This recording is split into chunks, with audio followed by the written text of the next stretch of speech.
السلام علیکم ورحمۃ اللہ وبرکاتہ۔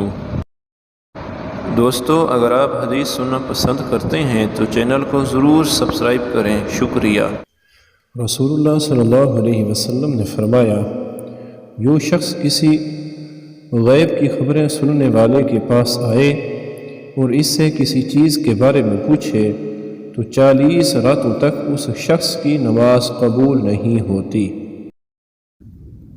رسول اللہ صلی اللہ علیہ وسلم نے فرمایا، آدمی کی کوئی کمائی اس کمائی سے بہتر نہیں جسے اس نے اپنی محنت سے کمایا ہو، اور آدمی اپنی ذات، اپنی بیوی، اپنے بچوں اور اپنے خادم پر جو خرچ کرے وہ صدقہ ہے۔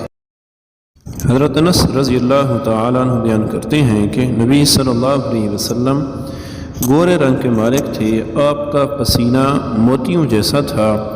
جب آپ صلی اللہ علیہ وسلم چلتے تو آگے کی طرف جھک کر چلتے تھے۔ میں نے آج تک آپ صلی اللہ علیہ وسلم کی ہتھیلی سے زیادہ ملائم کسی ریشم اور دیباج کو نہیں چھوا۔